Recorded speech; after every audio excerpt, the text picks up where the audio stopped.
Hello and welcome. You are tuned to the Human Frequency. This is our 40th episode. In our previous episode, we made a cursory foray into the transgender mania prevailing in the society, with the knowledge that someday we would need to analyze the issue in a more in-depth way. That day is today. And I'm just going to start with a little disclaimer, because this is a very touchy subject, and for all of you latte-guzzling, socialism worshipping, freedom curtailing PC campus police out there.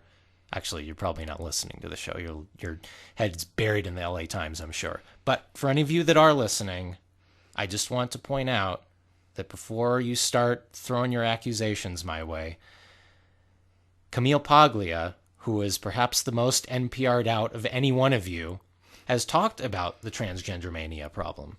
So listen to what she has to say before you come throwing your barbs toward me, okay? Well, and lattes and Camille Paglia are two things that go well together. Oh, for sure. And that woman's like an auctioneer. Yeah, it sounds like she's had a venti latte with 4 extra shots of espresso. Minimum. And a lot of corn syrup. She's on fire. She's bouncing off the ceilings. But she's very interesting to listen to, actually. I was surprised because I had encountered an interview with her on YouTube that was posted on Vigilant Citizen about the transgender mania, and we talked about this a while back. And I was pretty surprised at how her opinions so mirrored that of what's considered to be conservative right-wingers, right? So that just shows you the whole liberal conservative thing is total BS. It's a farce. It just, every important issue just gets pigeonholed and gets rendered irrelevant. And all of the nonsensical ones like Trump and those Trump protests. I'm still thinking about that. I could list many others, but that's just, I guess, just the first one that came to mind, considering, the proximity to the selection process. But all of these trivial issues get pushed up to the front, and that's what's used to distract people. And we talked about distractions in our last episode. So, but I want to continue on this because she said something very interesting that I, much like you, did not expect. The reason for the transgender mania. The reason for the transgender mania is signifying the end of a time period. It's the end of a civilization. And she said that in the past, transgender mania signified just that, the collapse of a civilization. And I don't know anyone who doesn't think our civilization is collapsing. Well, at least anyone who's paying attention. Yeah, I mean, even those who are paying attention are seeing the collapse and getting all the fear media. No matter what walk of life you come from, the media that you're listening to is going to have a lot of fear in it, because I have not found one source of television or radio that is not promoting an intense fear agenda. And that includes the independent media. Absolutely. So we're getting inundated with this. So I think, yes, the end times, sure, it is the end of a time. It's the end of a bad time and the beginning of a good time. But we're seeing it portrayed as the end of the world. Mm-hmm. And also, in many ways, the independent media can sometimes be worse than the mainstream media, because at least the mainstream media, you know that you're getting the same type of fear every time. It's not, there's no secret there. But yeah, some of the independent media purports to being not like that and the opposite. But got news for you, they're just the same. It's just channeled a little differently, but it's the same fear, whether you like it or not. Well, it's programming. There's programming on both sides. There's controlled opposition. Many people have talked about InfoWars and sources like that are obviously really, really scary news. And I used to listen to all that scary news, and I don't anymore. I try to keep up with what's going on, to a degree. I like to watch the freak show, as it were. Yeah, that's going on. We do a lot of investigating, and also we've been doing a lot of transvestigating. Yes, that's our latest hobby. Actually, not even really hobby. It's more born out of necessity, because this is why the subject has come up, is because there's been a very strong push in the last X amount of years, but specifically very much lately, the last few months, to put the prevalence of transsexuals in the media and in pop culture and various parts of entertainment. And we've noticed this, and it has to be talked about, because anytime the media is pushing an issue, you know that there's got to be a deeper story behind it than what they're telling you. And there is a real push to bring awareness of transgender issues. But there's a whole other side to this, which is the hidden transgenders. And that's what we've been noticing. And that's what we've been transvestigating. Yeah. And this is actually time for my second disclaimer. And this is really important because I need to point out that we're not critiquing the people so much as the agenda itself and those responsible for pushing the agenda and why. Absolutely not. This is like when I talk about the mind control in music, for example, Miley Cyrus being a mind-controlled slave and these issues. I actually have the utmost sympathy and compassion for these celebrities. I don't see them as the enemy or someone to gawk at. I used to see them as someone to gawk at. I used to watch a lot of trashy reality TV shows back in around 2000, early 2000s, till I got rid of the TV in 2008. A truly enlightening time in human history. And so I was very bored, okay? I lived in Portland. There's nothing to do there. It's raining all the time. You don't have any friends. So I just watched a lot of TV. That's what people do there, and drink Pabst. I didn't drink Pabst. In that order? No, I drank Olympia beer. It's another crappy beer. Oh. Very fancy. Yeah, good times, right? But yeah, this transgender stuff is being really promoted right now in the media. And I have been made aware that many of the celebrities that we have thought of as male or female are potentially the opposite of what we think. And some of them are really obvious, like Russell Brand. This is the thing, is a lot of them look really weird. And I wondered to myself, why is Russell Brand so famous? Now I listened to him because he's on TV. Why is he on TV? Because he's famous. Exactly. And Russell Brand, I always thought, what a weird looking guy. You know, and I found him objectionable because I listened to him on Howard Stern, my favorite radio show of all time, Howard Stern. And he interviewed a lot of these celebrities. And Russell Brand was very off-putting to me. He had a book called My Bookie Wook. I thought, okay, that's God. And he talked about having sex with the wrestler Chyna, another transsexual. And I also didn't realize that at the time. I thought women could actually be that way. And now I'm realizing, well, Chyna was so mental and the poor dear died at 46 years old, like all of these people do from drug overdoses.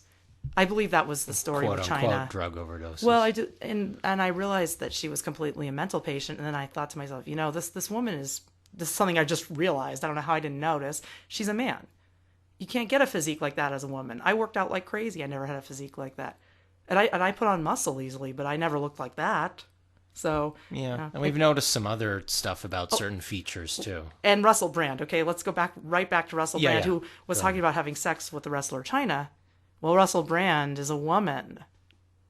He's always flashing his chest. He's really proud of the job that they did there to remove the breasts. Look at that face. And look at that body. And look at some pictures of him shirtless. And look at the curve around the waist and tell me that's not a woman. And I think you mentioned the beard, too. The beard looked fake. It seems glued on. I always thought the beard looked fake. And here's the thing. I never realized Russell Brand was a woman. I just thought he was weird looking. Like, why is he so weird looking? Here's another one. When I was a kid and Sandra Bullock became popular, I thought, why is this woman popular? She's not cute. She's not entertaining. And she's definitely not attractive. And she has a butt chin. Is that a scientific term? That's the term for when you have a dimple in your chin. Now, okay, I don't want to offend anybody with a dimple in their chin. Yeah, we take no responsibility for offending those with butt chins. But Sandra Bullock is not a woman. And now I'm realizing why these celebrities that I was wondering, why in the world does anybody think these people are attractive? And now I realize, well, there was something as weird there as I thought. So, you learn something new every day. And this isn't meant to say that all of these celebrities are the other sex that they're portraying. Of course, anything's possible. I think most of them are. But if even one of them is, and is being portrayed as a different gender than they actually are, there's something really fishy going on with what the media is rolling out. And, I could say that 1,000 times about 1,000 different things, but Yeah, another thing we've noticed is the jaw, the jawline. We'll see that square shaped jaw, Yes, this very and square shaped jaw in that's a dead Madonna, giveaway too. Jennifer Aniston, many of them. Now, You can't really use hormones to unsquare a jaw, can you? I guess they could use surgery, but there's a lot of male features on these women, and this really messed me up as a kid, and I didn't realize. And so now I'm figuring this all out, and I'm unraveling all of this stuff from my past. I had a terrible body image growing up, and I never felt good about myself. And I looked at a lot of magazines. I started getting the teenage versions of the fashion magazines by the time I was 12 years old. If I can remember, it was, I think, 17 and Teen or one of those. I got those magazines. And Good quality reading material. I was very interested in fashion, makeup, hair, all that stuff. And which is funny because I started out my life as a tomboy, but I had a transformation, okay, but not that kind of transformation. I was Thank born God. a lady. But I started out as a tomboy, and then when we moved from New York to Los Angeles, I decided this was my chance to change my image and just be the girl that I knew I was. Because I was born a girl, but I liked boy stuff. I was interested in cars and, I guess the idea of being in the military or being a cop, one of those things. That's what I thought was cool when I was like 5 years old. And I thought that's guy stuff. So when we moved to LA, I became a girl. Started getting really into girl stuff, made sure to, grow my hair. I started growing my hair. I wore pink. And by the time I was 12, I was really interested in the teen magazines, the fashion and makeup and stuff like that. I'm still interested in that stuff. I guess you can't ever really take that out of you. I like nice clothes and I like to dress up. And But you're looking at it from a slightly different angle now, obviously. yeah, it's changed a lot since I learned about the transgenders. So everything is changing for me. But I looked at the teen magazines and my ideal of female beauty was formed. And I did not match it at all. And I thought it was because I was Jewish. I really thought it's because, oh, maybe I don't have the right nose. So I started looking at my nose. Oh, my hair is so kinky. I don't have nice straight hair like the white girls. All these kinds of things that started to make me notice, oh, I'm not like the models. Now I realize, looking at supermodels and learning more about this transgender issue, is a lot of the female beauty standards that I was being taught were actually transsexuals. They were male traits that were done up female. So I always wondered why my jaw was so soft. I wanted a nice defined jawline. That was one of the things I didn't like about my face. I learned that that's not a female trait. Yeah. So I could never have that. So it's an unattainable image of beauty.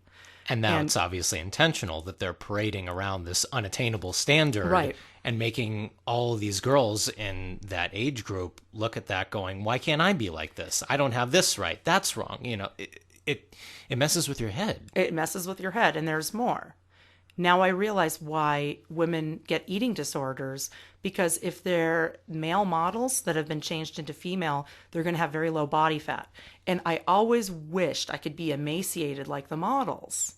And I actually attained that look around in my late teens and early 20s with a diet of coffee, cigarettes, and one meal a day. So I wasn't bulimic or anorexic or anything like that. I just didn't care. I realized that coffee and cigarettes would make me not eat. It was easier. And then when I got home from college, where I went to UCLA, I didn't eat much while I was there, but when I got home, I would eat a meal. Well, found it- if you need an appetite suppressant, UCLA usually does the trick. I know. Well, we'll get into that on another episode. My education is a total farce. My art degree is a joke, okay? And I hate to say it, but I really actually enjoyed my 4 years there, but that degree doesn't mean a thing. But more on that later. But yeah, I was given this really unattainable standard of beauty. I really, really liked that skinny look. Heroin chic is what they called it back in the 90s when I was that age. And look, we're looking at male models done up as females, and women could never be that skinny. We just have more body fat than males. We really have been trained toward an unattainable standard of beauty, and I always thought it was through eating disorders that the women got to be this way. Well, it turns out a lot of them may not have been women at all. So, But isn't it so liberating when you do the research to realize this, and you think, oh my God, it never was my fault. it never was my fault. And That's actually really interesting to think about that because nothing really is our faults. That's saying there's something wrong with us. If you say that's your fault, you're saying there's something inherently wrong with you. But there's nothing inherently wrong with any of us. It's just the delusions. And that's what many, many religions talk about. Christianity will talk about demons, and Buddhism talks about delusions, which are like demons. But see, they don't personify them. They say that these are wrong thoughts and incorrect thoughts. It's not like, and then again, I'm not saying you're wrong, but we've been programmed into something very incorrect. So it's not really my fault, but I was all screwed up. I've been really all screwed up for a long time. I developed a decent body image over time through understanding more about who I am and realizing that, we all have a different shape, and health is the most important thing. It's not about being skinny or fitting in a certain ideal. It's not about what race you are. It's about just being healthy, conscious, and living a happy life. And then the beauty from inside shines through. And also detaching from the erroneous standards of beauty that you get through those mainstream sources. Yeah, and I mean, I've also heard this. Oh, it's a white standard of beauty. It is not even just a white standard of beauty. I thought that was the problem. I thought, that's why I thought, I'm just too ethnic. I just don't have that nice pointy white nose and the blonde hair and the straight hair, Yeah. all that stuff. But it's not even that. We're being fed not a white standard of beauty. We're being fed a completely perverse standard of beauty that has nothing to do with who we are as humans. And, that brings up the idea of makeup. I've been thinking a lot about makeup. I won't leave the house without it on my face. I think I don't look like a woman without it on. But now I realize, Gabriel, you've said to me that women look nice without makeup on. And I think, I've are said you crazy? many times. Nope. Crazy talk. It's just what I think. Just what I think. I tell you, you don't need it. I don't like it as much. And it's true. I'm not crazy. You're not crazy. But I felt that you were, and I felt that every other guy that ever said, oh, women look nice without makeup, I prefer women without makeup, I thought that was a bunch of crazy talk. And so now I've started to pontificate on where did the idea of makeup come from? Why do we paint our faces? If men actually like the way women look as natural women, what do we do this for? Men don't paint their faces. So I've gone around thinking for the longest time, and this is again my programming, I've been very programmed that I don't look like a woman without makeup on. And, you're not going to see me anytime soon without makeup on in public. I just have to do it. But for a very, very long time, since about 12 years old, I felt that it was a necessity to wear it. Then I went through a hippie phase where I didn't, but that ended and I went back to the way I am now. So I don't know. I don't know why I'm so programmed that way, but I try to be tasteful about it, but I'm starting to think that maybe the makeup was invented to make men look like women because it's used to hide flaws in the face. Mm-hmm. So it's used to alter features. It's very interesting. It's used to alter features to create the look of a woman on a man, like Madonna. I've really been noticing that one. Also, Coke Snorty Beer Cabin. You mean Amy Winehouse. Yes. But what's the difference between a wine house and a beer cabin? I started calling her that a few years ago when I lived in Portland.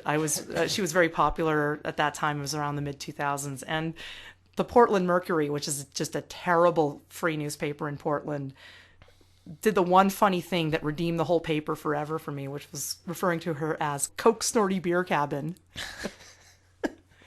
Anyway, that one's awesome. A man. She's a man. And I started thinking, I think this one's a man. I think this one's a man. And I see more and more every time I look at any of them.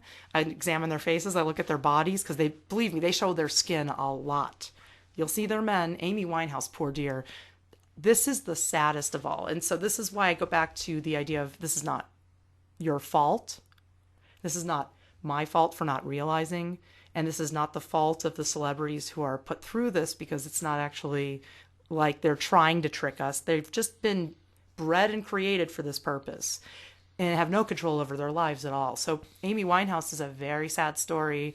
I looked at a bunch of pictures of her. I've looked at videos of her online.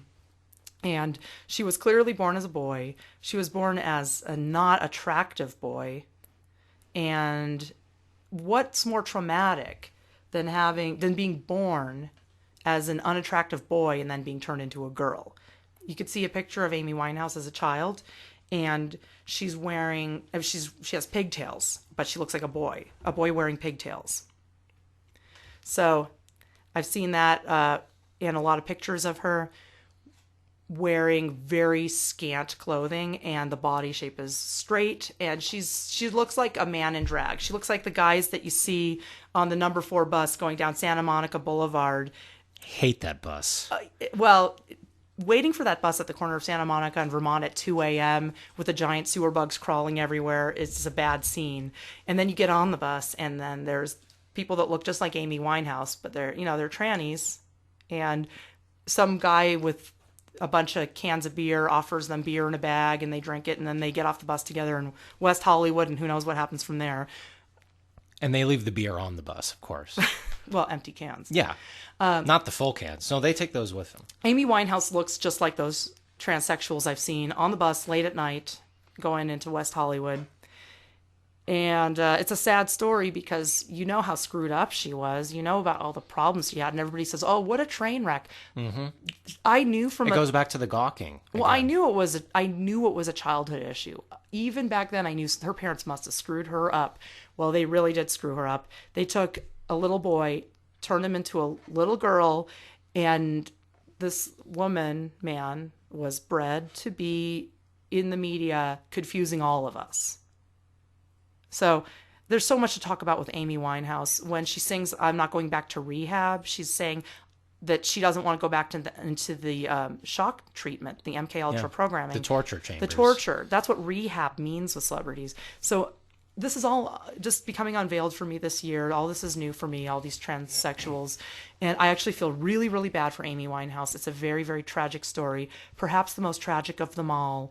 And they all are tragic, but this one just really broke my heart. Well, okay. We could give examples till the cows come home, but we really have to talk about what's the agenda here, because that's the main thing. Exactly, you're right. For all this, because we could go on and on. I could list tons of transgender celebrities, but why are they pushing this agenda? What is the reason for it? A lot of conservative religious types of people say it's an attack on the family, and that sounds like bigoted, doesn't it? It sounds because for people who are... It certainly does, which is why we need to put these disclaimers on our show that we are not that. We are, as much as anyone, in favor of just doing what you want and not conforming to these extreme ideas. Being who you are. Yes. Be who you are. So I don't want to sound like, a wacko conservative, but I will say this. It is an attack on the family, but it's not what you think. So the religious folks that say this, they are right, but for the wrong reason.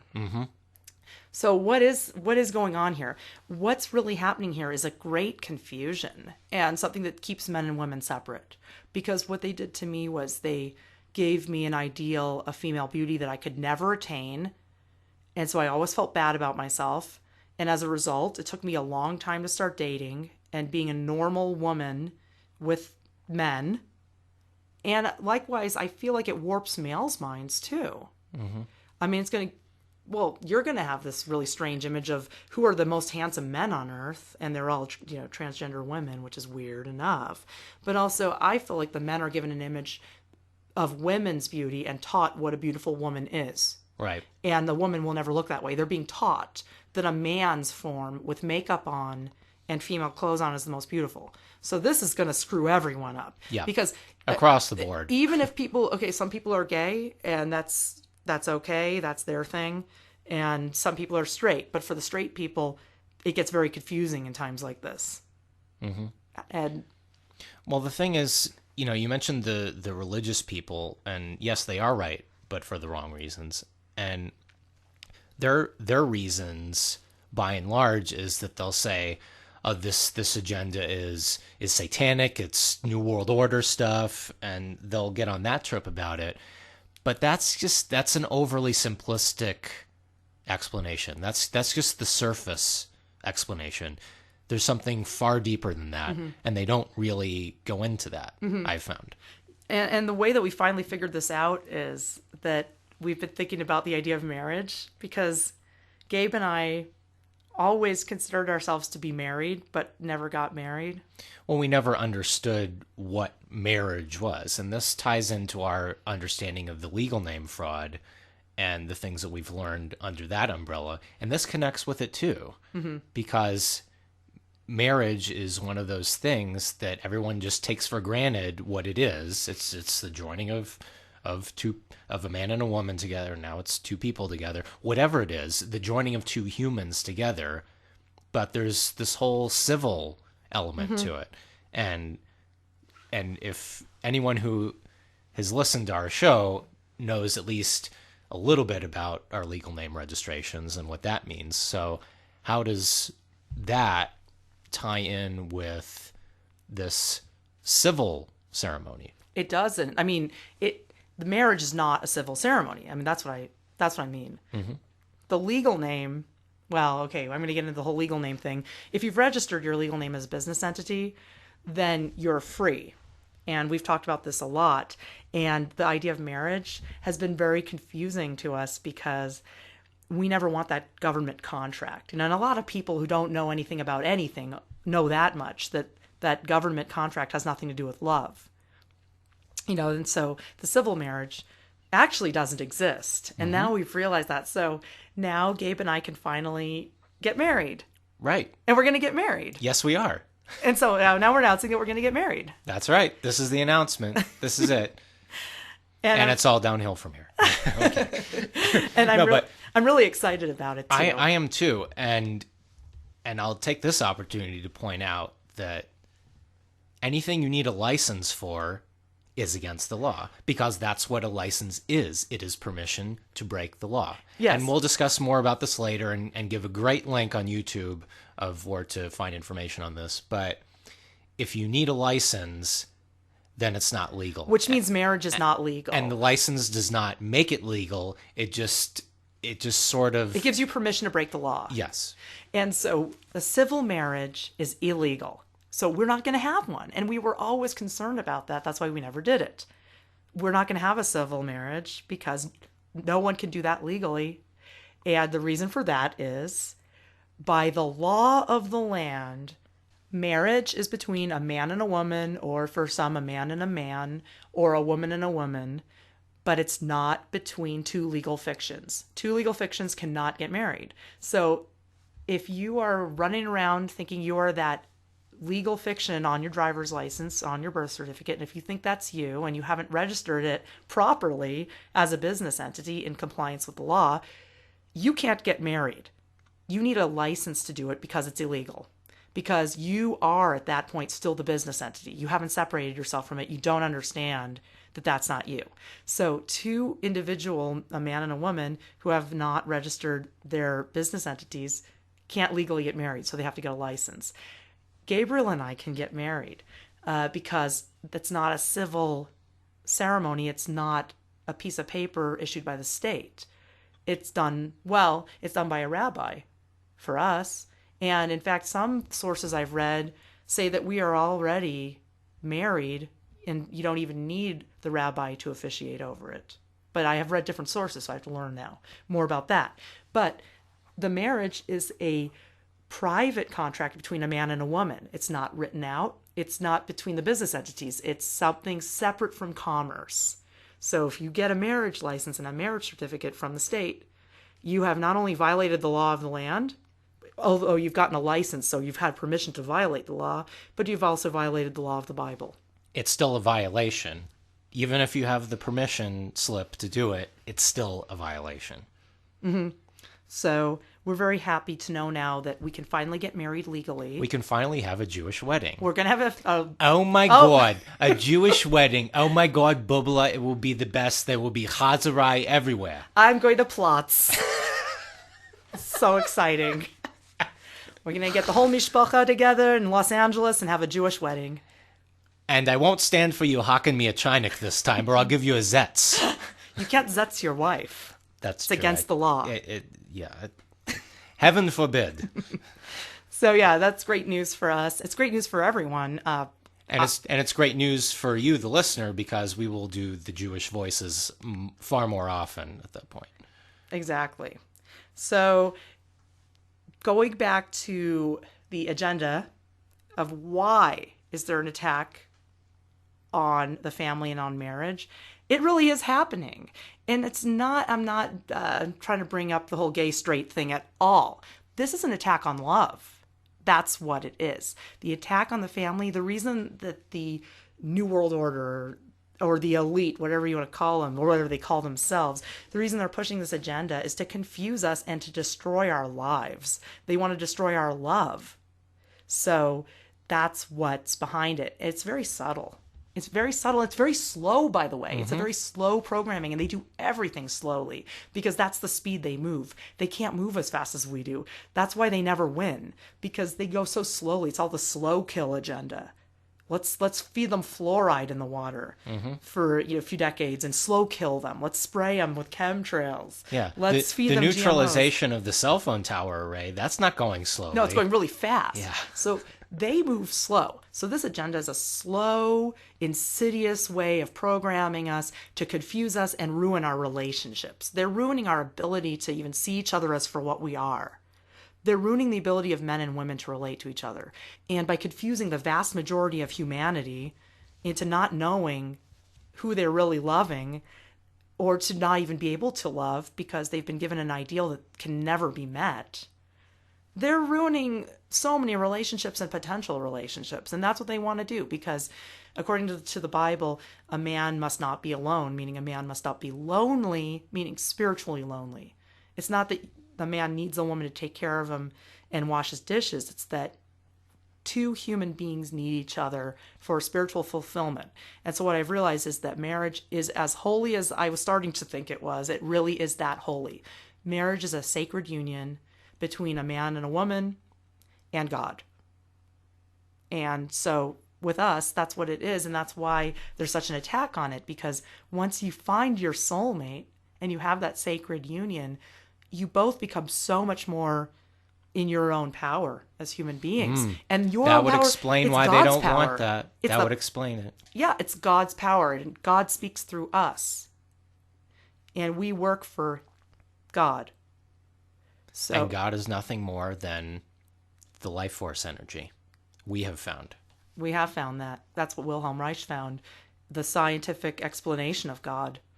That it's the energy that gives life to all. It's the energy that creates everything. So there is no vengeful God. There's no judging God. There's only love, and there's only the pure life energy.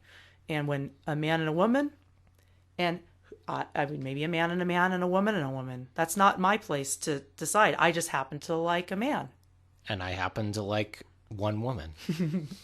So that's what that is. That's the love, the unity. And that unity is how we get closer to God.